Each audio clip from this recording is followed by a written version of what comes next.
Ok.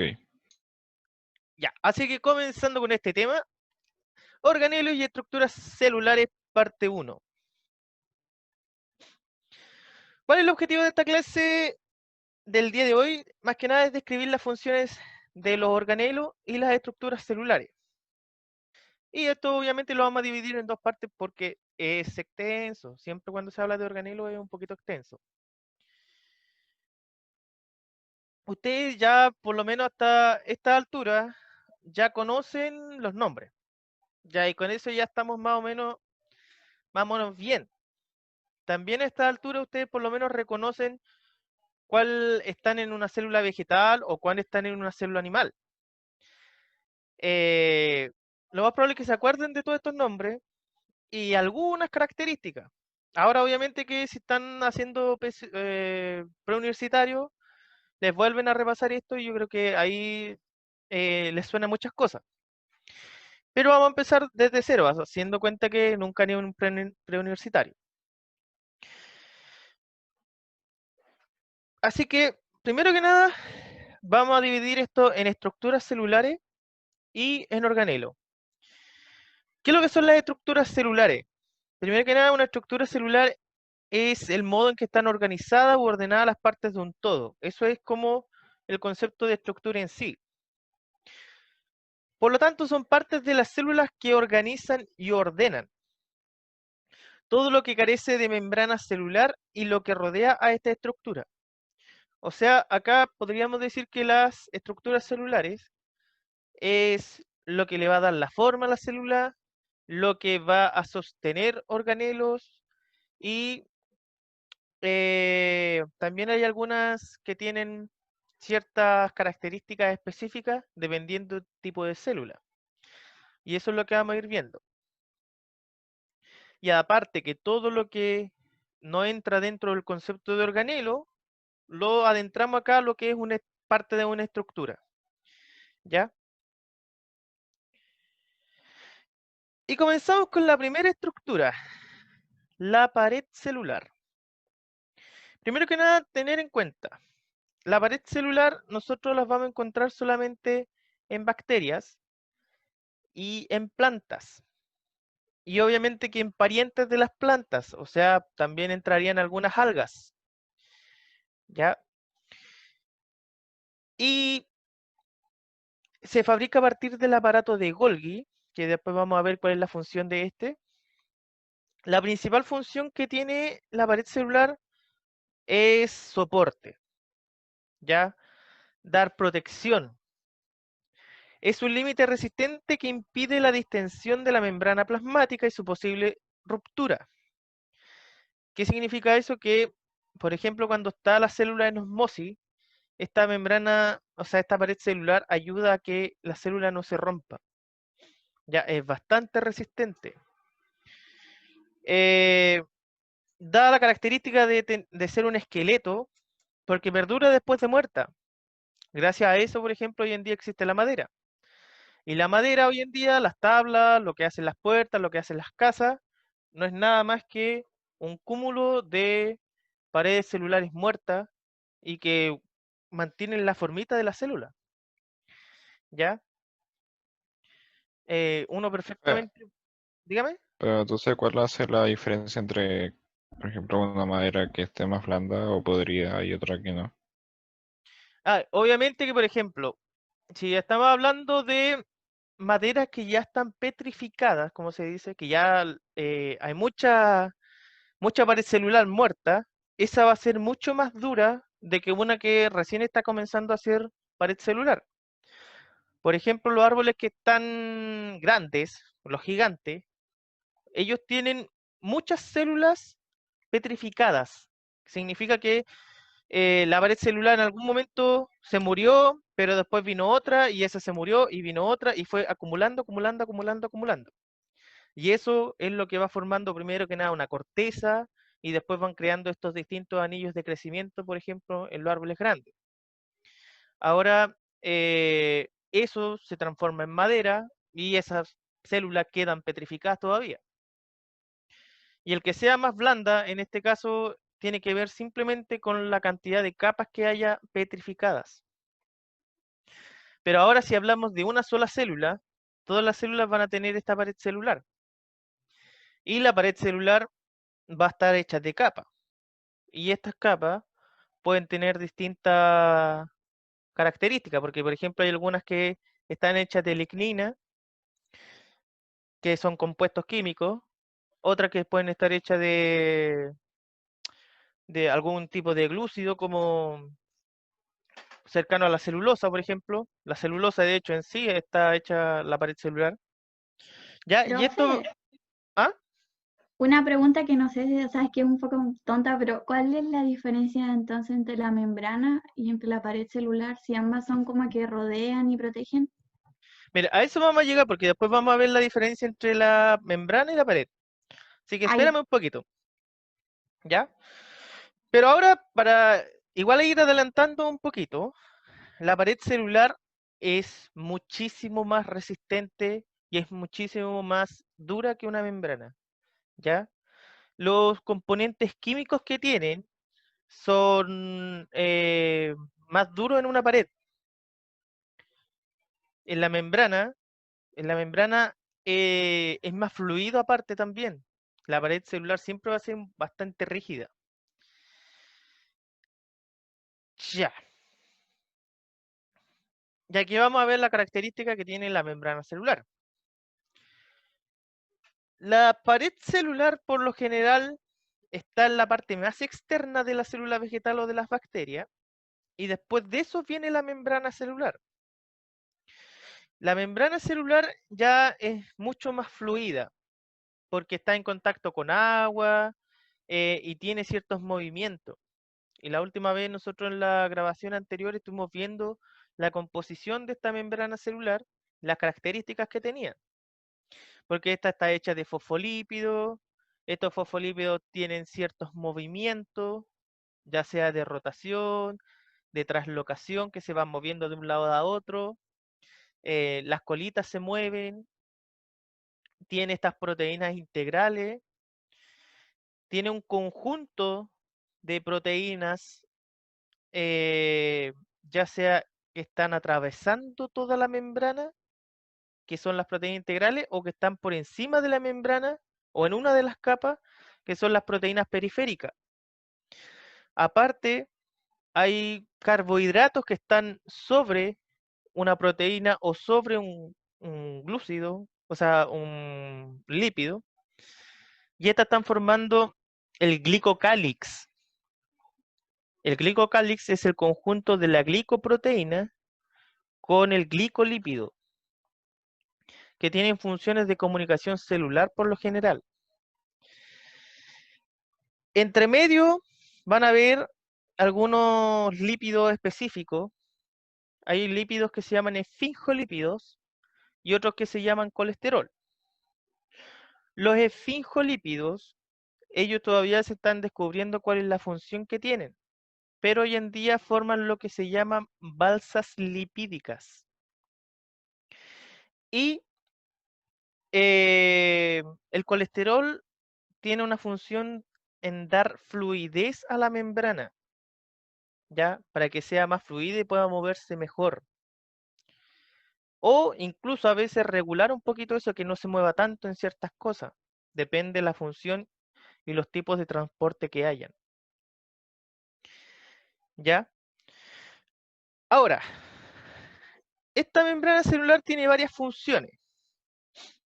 Primero que nada, mantiene la forma celular de todas las células. ¿Ya? Puede ser célula bacteriana o puede ser célula eucariótica. Ayuda a mantener la presión osmótica al igual que la pared celular. La diferencia esta está que tiene un cierto límite para esta presión osmótica. ¿Ya? La pared celular no tiene límite. La pared celular, si yo coloco mucha agua por dentro, va a llegar a un momento en que como que va a explotar, pero no lo hace. En cambio, esta otra, Profe, ¿ah? ¿a qué se refiere con presión osmótica? La presión osmótica, si recuerdan la clase anterior, era agua. El movimiento de agua es la osmosis. Y cuando uno habla de presión osmótica, estamos hablando de la cantidad de agua que hay dentro de la célula. Si yo coloco mucha cantidad de agua dentro de la célula, incluyendo soluto y esas cosas, las células por lo general se hinchan, ¿ya? La membrana ayuda a que no se rompa, pero obviamente que muchas veces que entra demasiada agua y explota la célula. Y aquí no hay nada que hacer. En cambio, la pared celular cuando llega a ese momento no explota y queda en un estado que se llama turgencia. Entonces, cuando es una célula, o sea, por ejemplo, vi un video donde explicaba cómo funcionaba el tema del COVID y cómo era el virus, que se implementaba dentro de la célula y dentro de la célula empezaba a copiarse a ella misma.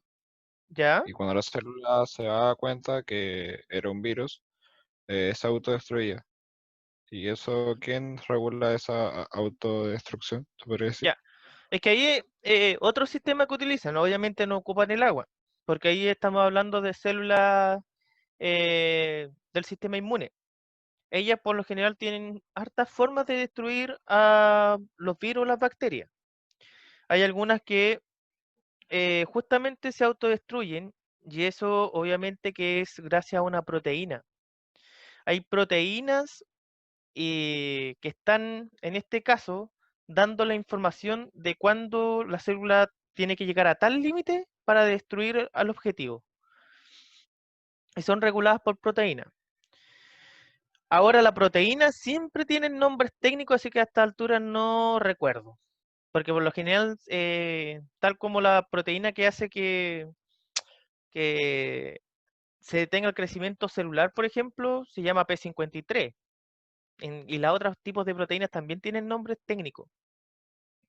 Pero esta proteína, por lo general, es la que ayuda a que cuando está demasiado, envía la información de que tienen que ir a comerse en fagocitosis a una bacteria o a un virus o que se destruya para poder desarmar ese virus y después venga simplemente una vacuola y venga a eliminar los desechos.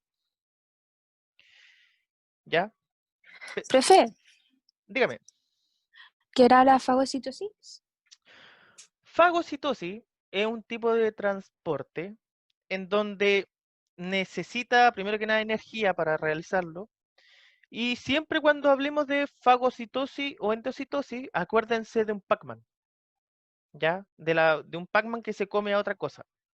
La fagocitosis es justamente la célula empieza a hacer una invaginación, que es como que comienza a hacer la forma de un Pac-Man, lleva al elemento que quiere fagocitar y lo engloba, y después lo incorpora dentro de la célula.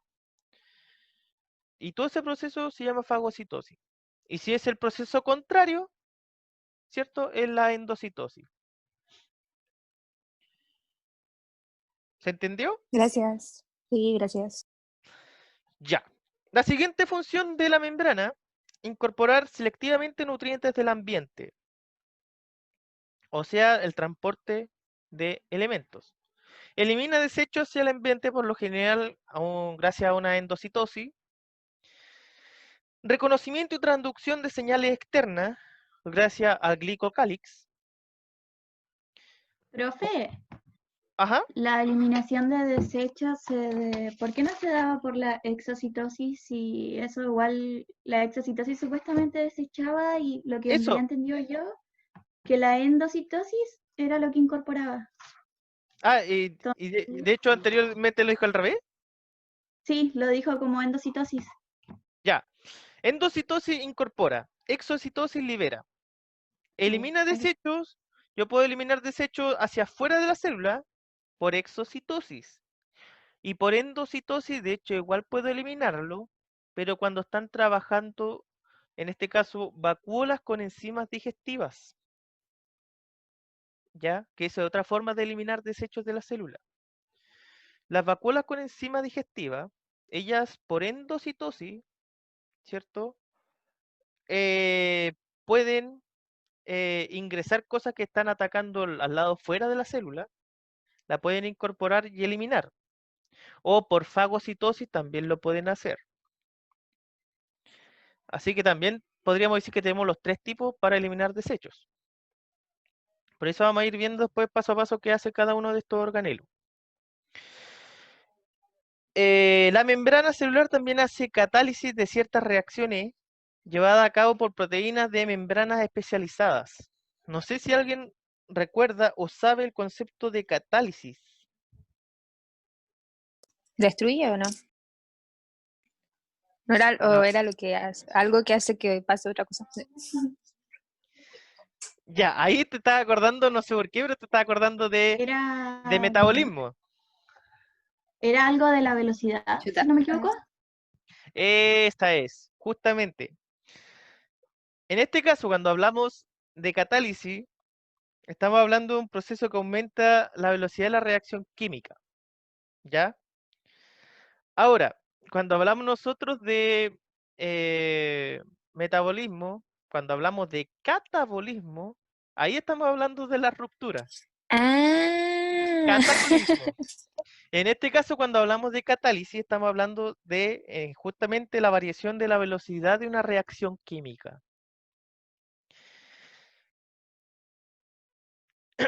Y también otra función que tienen que son determinantes de la forma celular y condicionantes de la motilidad y los procesos de secreción y endocitosis. Motilidad, ¿quién conoce ese concepto?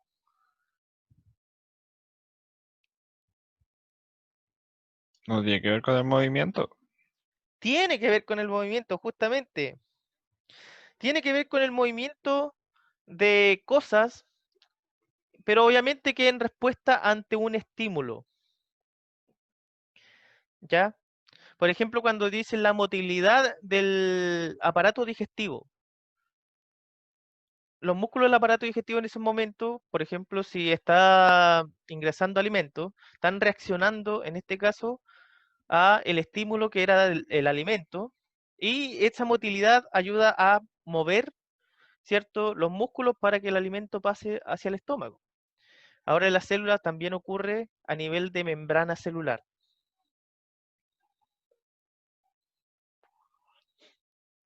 Profe, ¿puede explicar de nuevo lo de la motilidad? Es que no entendí. Motilidad, en este caso, es la facultad de mover la membrana plasmática, en este caso, eh, con respuesta a un estímulo. Ah, ya. Ya, Ya, pero no nada más que un movimiento.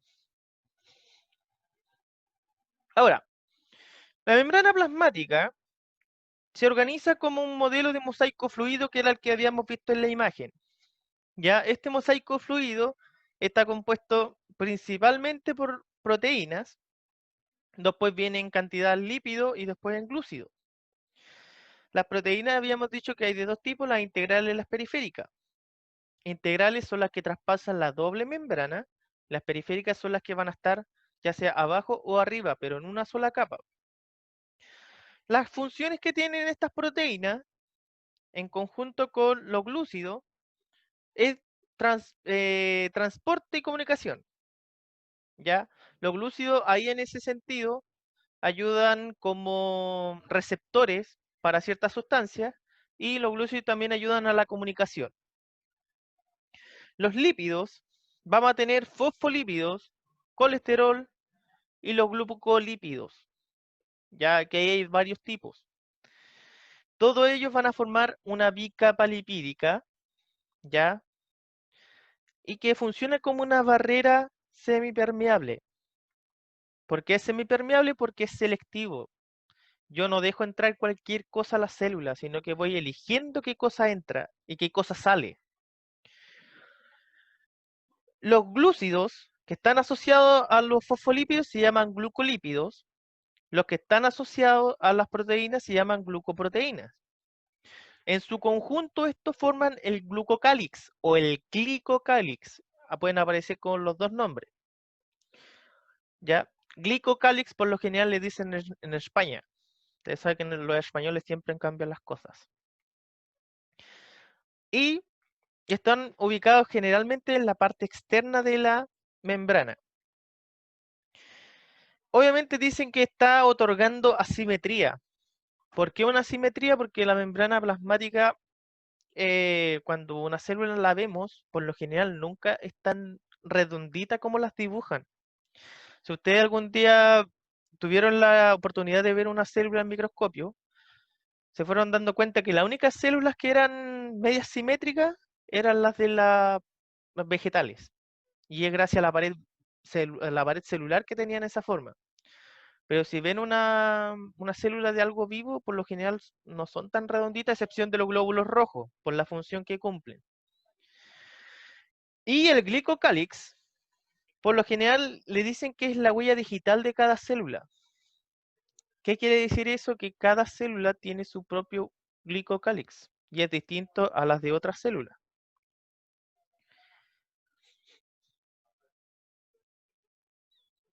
¿Vamos bien hasta ahí? Sí. Sí. Ya. La segunda parte de estructura no es tanto una estructura en sí, pero sí parte anexa a los organelos, es el citoplasma. El citoplasma tiene una función de albergar los organelos y también le ayuda a moverse. Hasta el 85% del citoplasma está conformado por agua, proteínas, lípidos, carbohidratos, ARN, sales minerales y otros productos que ayudan al metabolismo.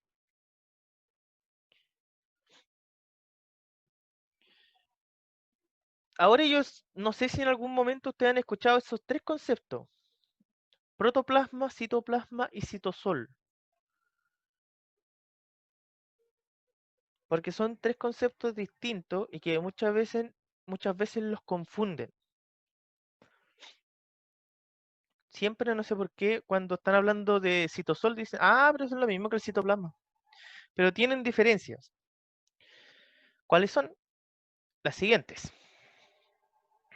Protoplasma es el material viviente de la célula, es decir, todo el interior de la célula.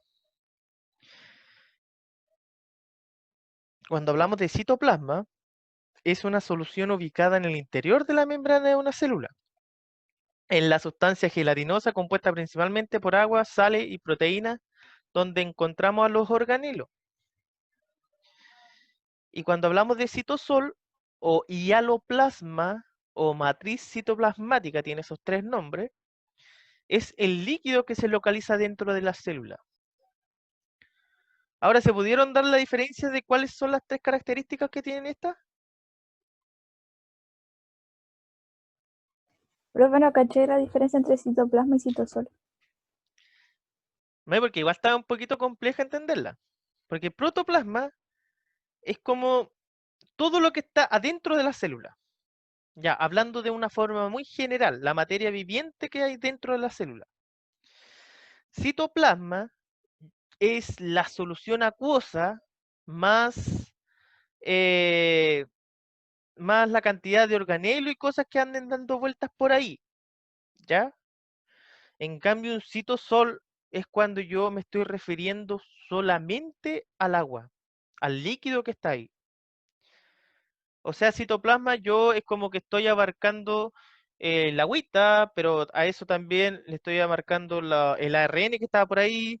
Si se me puso un ribosoma, también lo incluyo al concepto de citoplasma. Lo que está al lado afuera de otro organelo también es parte del citoplasma, pero en cambio cuando hablo de citosol, yo solamente hablo del líquido, que en este caso agua con algunas proteínas y era. Ah, ya. Por lo tanto, estamos hablando como niveles de organización de, eh, en general, de las cosas que están dentro de la célula.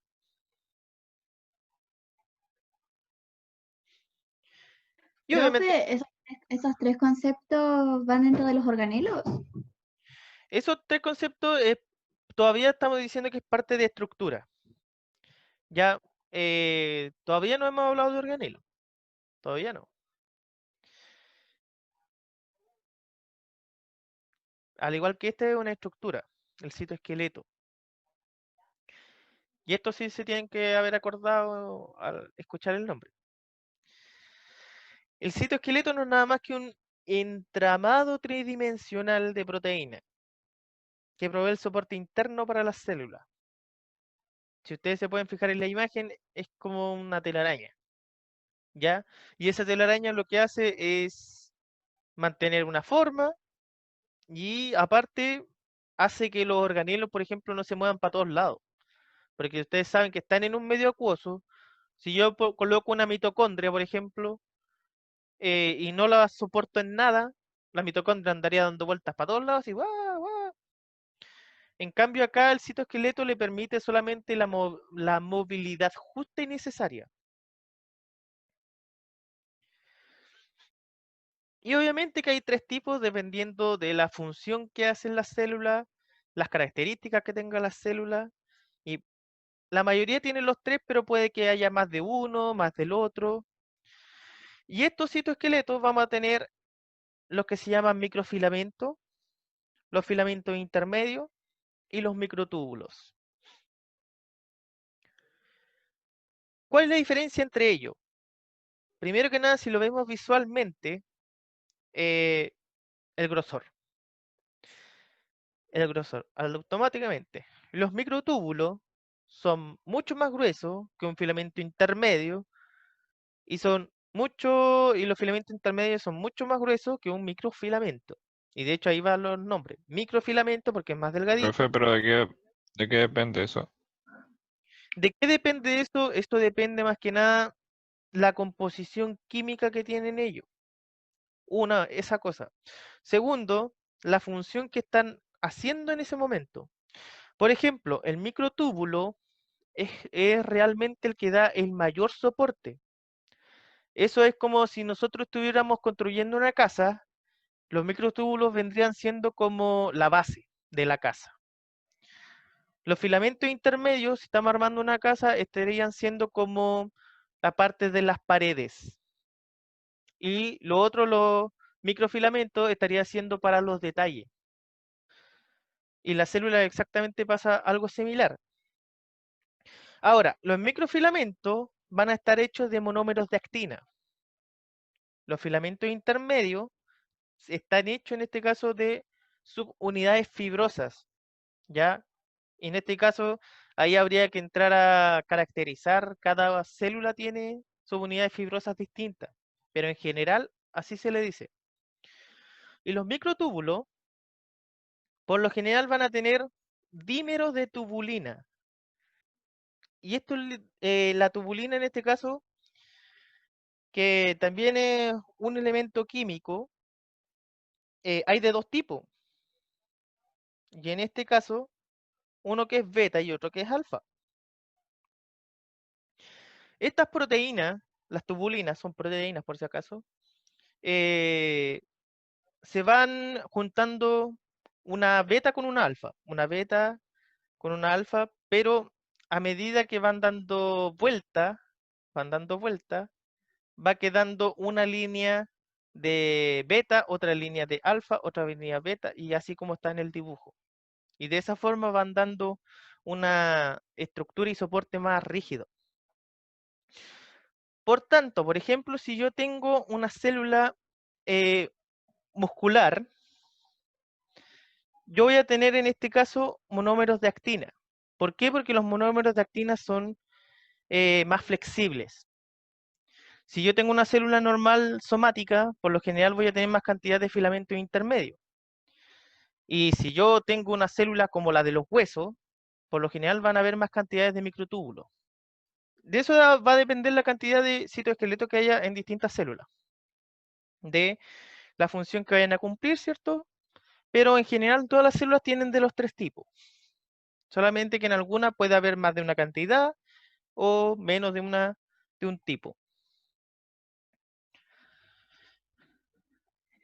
Otra estructura, y esta sí que es una estructura, y esta siempre, cuando ustedes buscan en bibliografía, está asociado a organelo,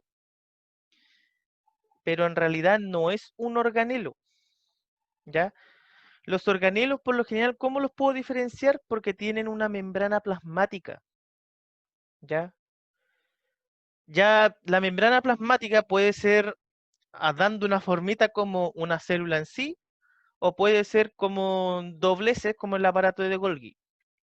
Pero los ribosomas son estructuras, ¿ya? ¿Cuál es la función de esta estructura? Principalmente crear proteínas. Estructuras sin membrana formadas por nucleoproteínas. Esa es la composición que tiene. Y siempre va a estar asociado a ellos un ARN, ¿ya? A estos se les consideran complejos supramoleculares. Así se le llama por lo general a las cosas que no son organelos. Y cuando cumplen una función muy específica, complejos supramoleculares. También podemos clasificar en ese conjunto, por ejemplo, los virus. Son complejos supramoleculares. Se sintetizan en el nucleolo. Más adelante vamos a ver qué es lo que es en detalle el nucleolo. En esto se lleva a cabo la síntesis de proteína a partir de ARN mensajero y el ARN transferencia. Los aminoácidos y energía en forma de ATP.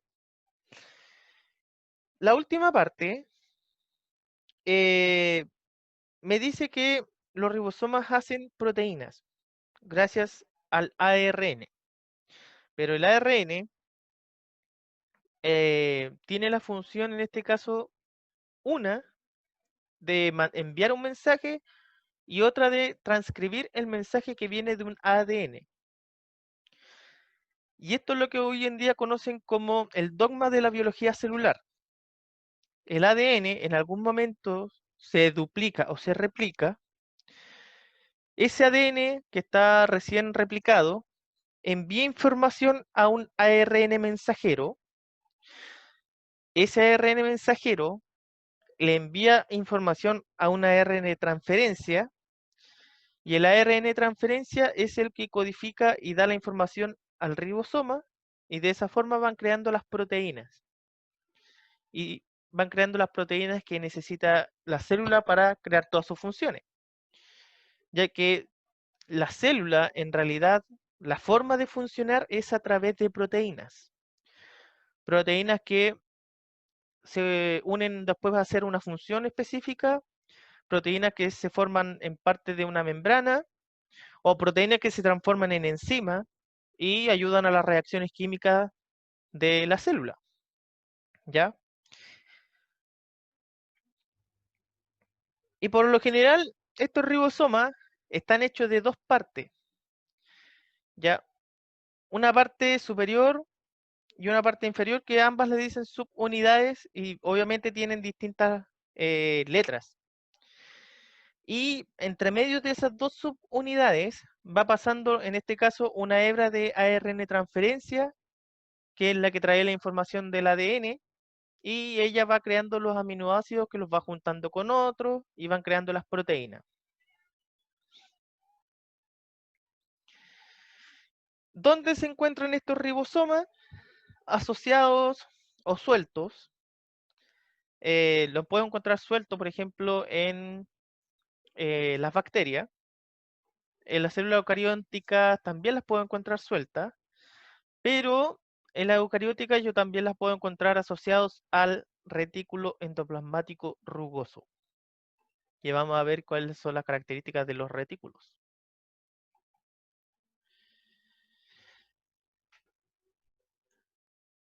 Hasta ahora, ¿alguna duda? Profe, No, profe. No, profe. yo No, sí. no, Bueno, tú no. Dígame, ¿cuál es la duda que tiene? que en qué momento pasa de ser de ARN mensajero a ADN transferado, ¿cómo era? Ya, es que primero un ADN se replica. Después que se replicó, en algún momento le pasa la información a un ARN mensajero. ¿Y por qué se llama mensajero? Porque es el que envía el mensaje. Eso ese mensaje va hacia un ARN de transferencia. Ese ARN de transferencia, se le dice transferencia porque está transfiriendo la información que trajo el ARN mensajero y se la pasa, en este caso, al complejo supramolecular que es el ribosoma. Y el ribosoma dice, este loco quiere hacer tal proteína, ya. Y empieza, en este caso, a crear esa proteína. Y para eso, obviamente, existe todo un código genético. Y que lo vamos a tener que ver esto también. Código genético, ARN y todo eso. Pero como este año les dijeron que en la PSU prácticamente van a ver lo que deberían haber visto en segundo medio, lo vamos a pasar súper general más adelante. No en detalle. En cuarto medio, por lo general, todos los años se pasaba bastante en detalle, pero este año me dijeron que eso no lo van a considerar para la prueba de transición. Pero Ah, si ya, por ya, A, perfecto. pero si por A ese motivo quieren material de eso, no tengo ningún drama en pasarle. Ya, ahora, de aquí en adelante vamos a ver los organelos celulares. ¿Cuál es la característica de los organelos? Que tienen una membrana propia. ¿Ya? Y esa es la diferencia con los otros. Estos tienen una membrana propia. Ahora también existe el concepto de sistema de endomembrana. Para hablar de organelos, también es lo mismo. ¿Ya? Por lo general, ustedes pueden encontrar en los libros que van a decir como título organelos celulares o pueden encontrar el concepto que dice sistema de endomembrana. Y ahí estaríamos hablando prácticamente de lo mismo.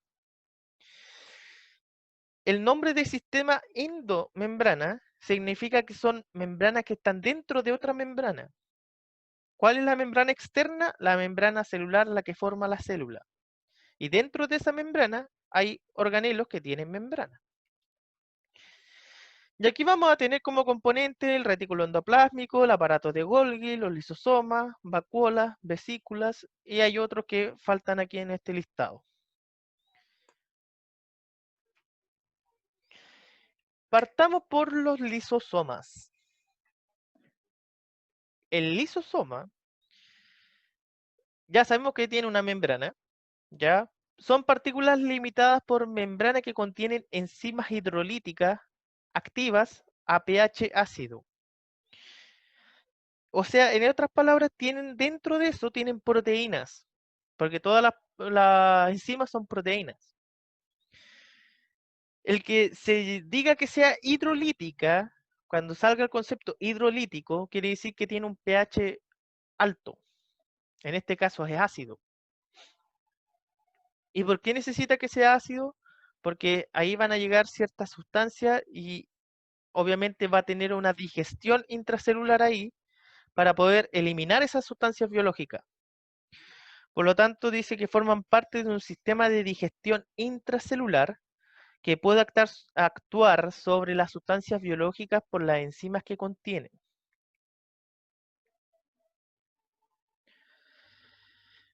Otra función que tienen es que ayudan al recambio y a la renovación de los componentes celulares. ¿Por qué? Simplemente que es como si yo tuviese una casa y tengo llena de pura basura. Los lisosomas es como el barrendero que va y saca la basura y la lleva y se la elimina. Y ese espacio que estaba lleno de cosas ahora queda libre y obviamente que ahí puedo volver a colocar nuevas cosas. Esa es la función más que nada que dice que ayuda al recambio y la renovación de los componentes celulares. Por lo tanto, los lisosomas degradan moléculas más sencillas. Muchas veces cuando encuentra algo que se pueda reutilizar, lo hace, lo envía a cierta zona para que sea reutilizado, ¿ya?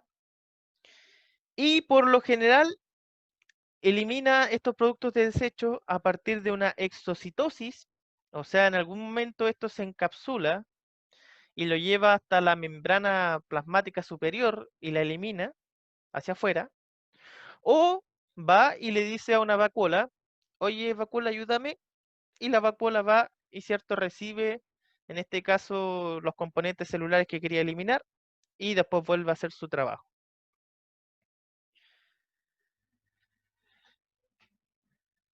Estos lisosomas hay de dos tipos, primarios y secundarios. Los primarios van a ser los que van a tener, van a ser chiquititos por lo general, y van a contener enzimas digestivas sintetizadas en los ribosomas. O sea, primero que nada, los ribosomas tienen una pequeña función que muchas veces es crear enzimas digestivas, porque los ribosomas crean proteínas, y dentro de esas proteínas, algunas son destinadas a enzimas y otras cosas. Por lo tanto, ahí se crean estas enzimas digestivas, en los ribosomas. Y el lisosoma primario, ¿cierto?, que nace de un aparato de Golgi, se llena de esta enzima digestiva y después sale a recoger basura, como se dice. Pero muchas otras veces hay basura más grande. ¿Y qué es lo que hacen estos lisosomas? Se fusionan con otros lisosomas o con otras vacuolas, o mejor dicho, vesículas que andan dando vuelta, y se crea una cosa más grande. Y a eso se les denomina lisosomas secundarios.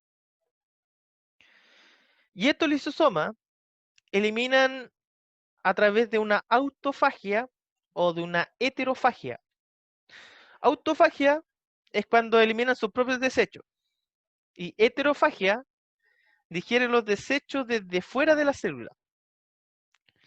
Ahora, obviamente, desechos de sí mismo también aplica a desechos que hay dentro de la célula. Y heterofagia es cuando algo está molestando fuera de la célula, lo incorporo y lo elimino. Ya, así que esa es como la diferencia entre autofagia y heterofagia.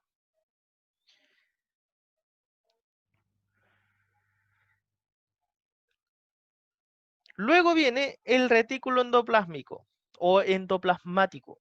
Lo pueden encontrar por los dos nombres. Se le denomina una serie de canales y tubos citoplasmáticos dentro del citoplasma que interconectan todas las partes de la célula. Y vamos a tener dos tipos de esto, el rugoso y el liso. Que vendría siendo esto que está aquí. El rugoso es porque está adosado a ribosomas. Y el liso, en este caso, liso, no tiene ribosoma. Y posterior a eso, ¿cierto? Va a mantener la envoltura nuclear y el núcleo.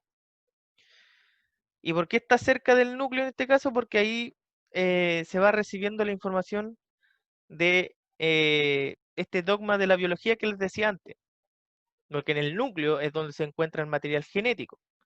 Y ahí es donde se replica y todo eso, y después se envía la información fuera del núcleo para que se Profe, creen las proteínas. Dígame. ¿cuál es la diferencia entre el rugoso y el liso en cuanto a las funciones que hace cada uno? ¿O hace la misma función? Para allá vamos. Para allá vamos. Ah, ya, jaja. Y comenzamos con el rugoso. El retículo endoplasmático rugoso o endoplasmático rugoso o ergastoplasma. No sé quién inventa estos nombres en realidad, pero ustedes saben que hay un montón de nombres para la ciencia. Tiene pegada su membrana externa ribosoma. Esa es la primera característica visual para poder diferenciarlo. Se almacenan las proteínas que se producen en los ribosomas. Esa es una función, almacenamiento de las proteínas. Participa en la síntesis de todas las proteínas que deben empacarse o trasladarse a la membrana plasmática o de la membrana de algún orgánulo. Siempre muchas veces van a encontrar en internet que dice participa en la síntesis de las proteínas, pero no es lo mismo que la esté haciendo, porque siempre dicen ribosoma hace las proteínas y otras veces dicen el retículo endoplasmático rugoso hace las proteínas. Lo que hace es ayudar en este caso al ribosoma porque los ribosomas están ahí. en ese retículo endoplasmático rugoso. ¿En qué le ayuda así? En empacar proteínas. ¿Cómo se empacan las proteínas? Porque hay proteínas que van en distintos niveles. Hay proteínas primarias, secundarias y terciarias, y cuaternarias. Y eso va dependiendo del nivel que necesita, por ejemplo, una enzima para crearse una enzima específica. Por ejemplo, si la enzima dicen que es una proteína cuaternaria, el ribosoma lo que hizo fue crear dos proteínas simples y después otras dos por allá. Obviamente acá lo que hace el RER es juntar eso y transformarla en una cuaternaria, pero de lo que ya estaba hecho.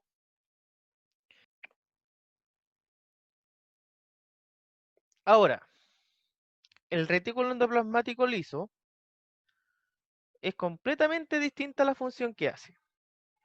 Acá lo que hace es crear lípidos o grasas, en otras palabras, esteroides o ceras. O sea, el REL es el que está creando en este caso los lípidos para formar, por ejemplo, una membrana plasmática.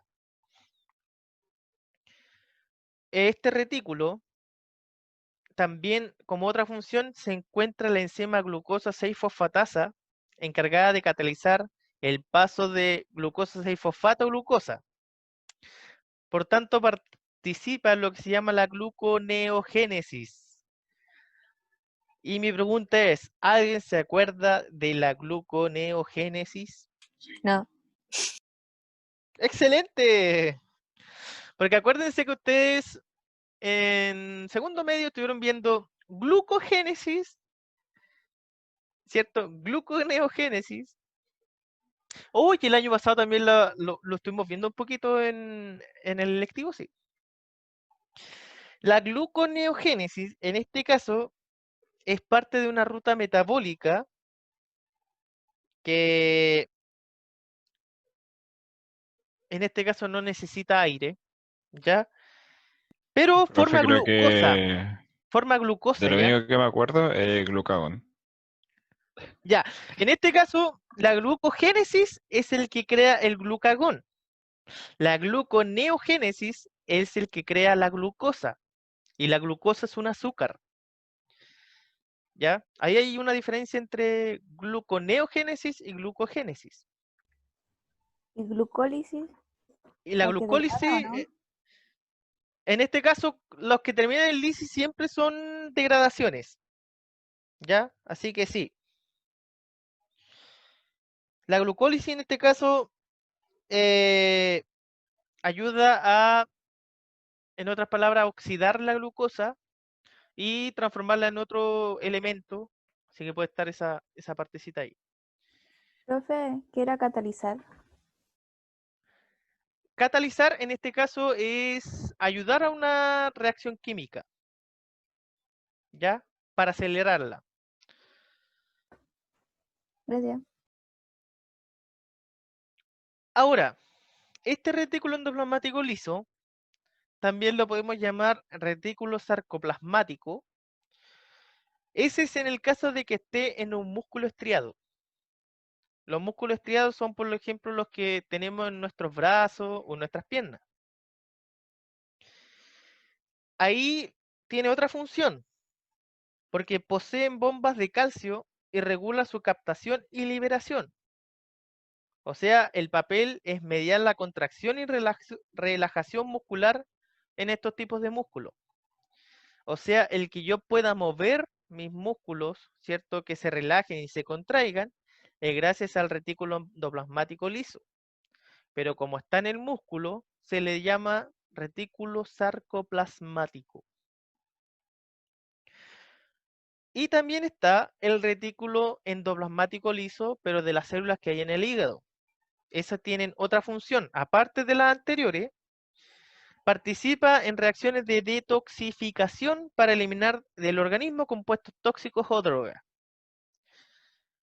O sea, también, y obvio, y ahí dice, participa en reacciones de detoxificación, o sea, no elimina las drogas ni los compuestos tóxicos, sino que ayuda a esas reacciones.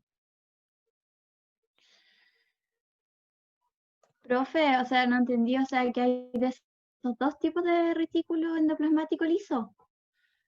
Es que resulta que es el mismo, pero solamente acá depende de la zona en donde esté. Si está en Ah, un ya. músculo, si está en un músculo estriado, se le llama retículo sarcoplasmático, pero estamos hablando del mismo retículo endoplasmático liso. Ya. Y si está en un hígado, son las del retículo del endoplasmático liso del hígado, que tiene, aparte de las funciones que ya vimos anteriormente, tienen esa función de participar en reacciones de detoxificación. Ya, gracias, profe. Luego tenemos el aparato de Golgi. El aparato de Golgi, por lo general, está compuesto de dictiosomas y sáculos. Los dictiosomas son estos pliegues, estas vueltitas. Y aquí, si se fijan, hay como varias vueltitas dando vueltas. Varias vueltitas dando vueltas. Ya, pero me refiero a que hay como saquitos aplanados, una tras otro. ¿Ya? Y por lo general tienen como 80 de esos, uno tras otro.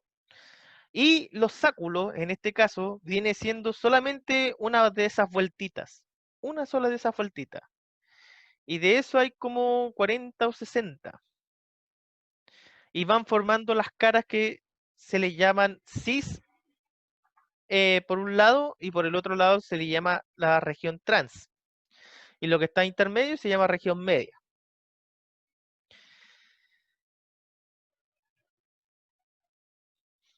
Este aparato de Golgi ya lo podemos nosotros diferenciar en una célula porque está apartado de lo que es todo lo que es retículo endoplásmico. Está aparte. Y por lo general tiene esa función de ir creando vesículas y lisosomas y vacuolas. ¿Ya? De ahí van naciendo estas.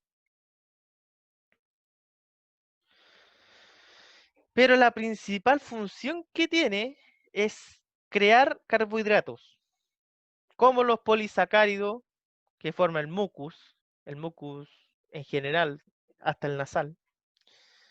Eh, por lo tanto, es el principal centro de glicosidación. Significa que ahí se hacen las azúcares o los carbohidratos. Tiene la función de crear esfingolípidos, esfingomielina o glicoesfingolípidos, que por lo general eso en conjunto forman lo que se llama las balsas lipídicas que están en las membranas celulares. Separa las proteínas y lípidos que llegan al retículo endoplásmico y las modifica para formar otras moléculas más complejas. Luego las envía transportadas en vesículas.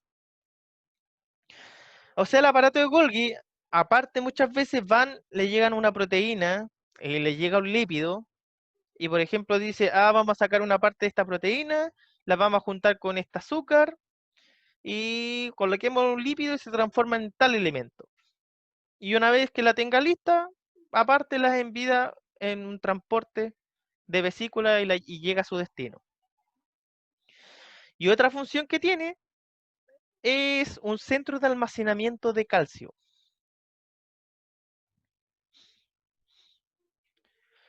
Participa en la formación del lisosoma, que son las que contenían estas enzimas digestivas. Aparte de los lisosomas, va creando estas vesículas en que transporta cosas. Y también crea el acrosoma. El acrosoma es como la parte externa de la cabeza del espermatozoide. Y esa cabeza es la que ayuda a penetrar al óvulo. Una vez que el óvulo es tan difícil de penetrarlo, que están peleando no sé cuántas espermatozoides por llegar ahí, y cuando logra ingresar, este acrosoma desaparece. Ya, porque eso es como el tanque de batalla que tiene el acrosoma.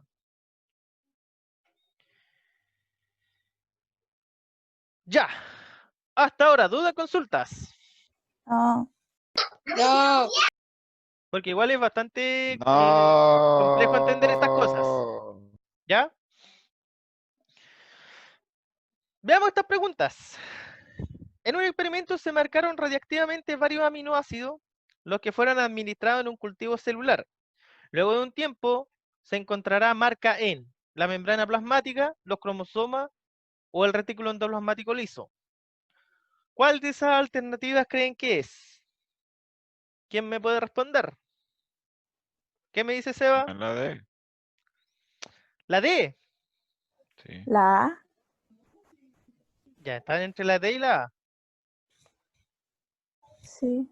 ¿Y si yo le digo que es la E? Ah, Ya, no se vale. ¿Por ¿por qué? qué los cromosomas? Ah, ¿Por porque qué? Mire, tiene histonas. ojo, chicos.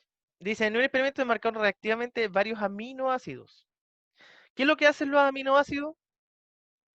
Proteína. En algún momento se transforman en proteína. ¿La membrana plasmática tiene proteína? Sí, Sí. Sí. ¿Los cromosomas, hay proteínas donde están los cromosomas? sí. Sí. También. El retículo endoplasmático liso, ahí es donde se están acumulando también estas proteínas. Por lo tanto, si yo marco radiactivamente varios aminoácidos, lo más probable es que lo encuentre en los tres sectores. ¿Se fijan? Esta era Y como si no, una pregunta en donde hay que ir asociando más que nada la función que tienen. Pillería. Claro, en este caso es como una pillería donde yo tengo que saber que la membrana plasmática el chileno explicado. está hecho de proteína, los cromosomas tienen proteína y el retículo endoplasmático tiene proteína. Veamos la siguiente.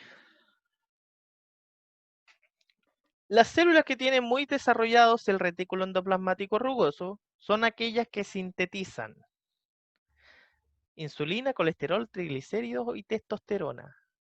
Araceli, ¿qué me dice? ¿Cuál cree? No sé. ¿Insulina o no? ¿Quién dijo insulina? Yo, La Carrillo. Ya, veamos cuál es la suerte. la B. Ah, Bueno, ¡Insulina!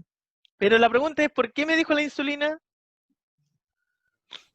o sea, no sé. O sea, es que la insulina es como la proteína, una de las proteínas importantes. Y no sé. Lo pensé. Y es justamente eso. La insulina es la única proteína que hay ahí. Y me están diciendo que tiene un retículo endoplasmático rugoso. Obviamente que está más asociado a la creación de proteínas. Ahí es donde se están guardando. Por lo tanto, el colesterol es un lípido. Los triglicéridos también son lípidos. La testosterona, el principal elemento que tiene es lípido. Por lo tanto, la insulina es la única hormona que en este caso es hecha de péptidos, ¿ya? Y que eso lo puse ahí para ver si se acordan un poquito de las células beta de los islotes de Langerhans en el páncreas. Materia de segundo medio. Mister, o sea que el sí, sí. colesterol principalmente va en el liso. El colesterol sería justamente asociado al liso, Por la síntesis de de lípidos, lípido, ¿cierto? Ah, exactamente. ya. El colesterol es un lípido, ¿ya? Es una grasa. Y es por eso que, por ejemplo, hoy en día existe el colesterol bueno y malo, pero siempre lo encontramos en cosas grasosas. Por ejemplo, la papa frita tiene colesterol sumamente... ay, me dio hambre. Que justo tenía papa frita y por eso lo fui. Y justamente ¿cómo no? son... No, justamente son colesterol malo. Pero hay otros colesteroles buenos que se encuentran en células vegetales. En la lechuga y esas cositas así hay colesterol del bueno. ¿Verdadero y falso? ¿Quién no ha participado? Navaira. La Mayra le toca. Está calladita. Todos los Pensó organelos, que pasaba piola. todos los organelos celulares mantienen, todos los organelos celulares tienen material genético. ¿Es verdadero o falso? Al ojo es verdadero. ¿Todos los organelos celulares tienen material genético? Ah, ya, falso. Verdadero, po, ¿Hay, porque si, hay algunos pero nomás es que si no estaban en ADN, estaban en ARN, po, ¿o no? Acuérdense, estamos hablando de organelos celulares. Dentro de los No, po, bueno, organelos, celular. por ejemplo, estuvimos viendo anteriormente como organelo celular el aparato de Golgi. ¿Dónde estaba el material genético ahí? Oh, rayos. A lo mejor si me hubieran dicho el retículo endoplasmático rugoso, porque se están creando las proteínas, puede que llegue material genético. Pero el liso, por ejemplo, donde se están creando lípidos, ¿dónde está el material genético ahí? No Una hay. Proteína. una pregunta bastante capciosa, ¿sí? ¿Ah? Pero, profe, entonces ningún organelo tiene ADN o No, material genético. no. Mm. Ahí, obviamente que hay dos organelos que tienen su propio ADN. ¿Cuáles serían esos? Liso. No, que no los hemos visto, porque los vamos a ver en la parte 2 de A ver organelos. cómo la vamos a ver, pues. Porque se deben No sé, acordar de algo. Entonces, ¿para qué tiráis a la chunta, chanta? Yo no Pero dije nada. el cloroplasto tiene ADN, pero creo que el cloroplasto no es un organelo, pues. ¿O sí? Es un organelo el cloroplasto con la mitocondria. Y ambos dos tienen ADN propio. Por ejemplo, esos son los que tienen ese material genético. La segunda, aparato de Golgi tiene la función de sintetizar lípidos. La otra Connie ahora. Mujer. Aparato de Golgi tiene la función de sintetizar lípidos. ¿Verdadero o falso? Chan, chan, chan. Está haciendo la loca. ¿Falso? Falso, pues. Ay, ¿Cuál es la función del aparato de Golgi? Sintetiza carbohidratos. Principalmente la síntesis de carbohidratos. Excelente. A ver, células procariontes no tienen citoesqueleto. Javi, ¿qué dice? Mentira, profe. Ya, ¿qué me dice? Verdadero. ¿Las células procariontes no tienen citoesqueleto? Verdadero. Falso, pues. Casi. ¿Por Todas qué, tienen. por qué razón la mayoría de las células tienen? Ahora puede que no tengan, que sean Hueso, ya. tan complejas como las que tienen las eucariontes, pero sí tienen. La siguiente, Ken. Protoplasma es el material viviente de la célula, es decir, todo lo interior de la célula. ¿Verdadero o falso? Verdadero. verdadero. Verdaderísimo. Adiós, esa primera sabía. Sí, pues. La Está siguiente. tirada. Algo que se va y puedo. ¿O no te va a decir nada tú? La siguiente. Glucocálix es el conjunto de lípidos de la membrana más algunos de los glúcidos. Sí, Falso. ¿Verdadero o no? ¿No? Sí. verdadero. Pero es que Verdadero. es el conjunto de las glicoproteínas y los glicolípidos. Araceli, la única que está ¿O pendiente, ¿ah? no? Es que no entiendo, po. Justamente, La tira la Araceli, chunte. súper bien. El glucocálix es el conjunto, en este caso, Pura de la cueva. glicoproteína con el glicolípido, no de los lípidos. La última, ribosoma se sintetiza en el nucleolo, ¿verdadero o falso? Verdadero. Verdadero. Y esa es verdadera. ¿Ya?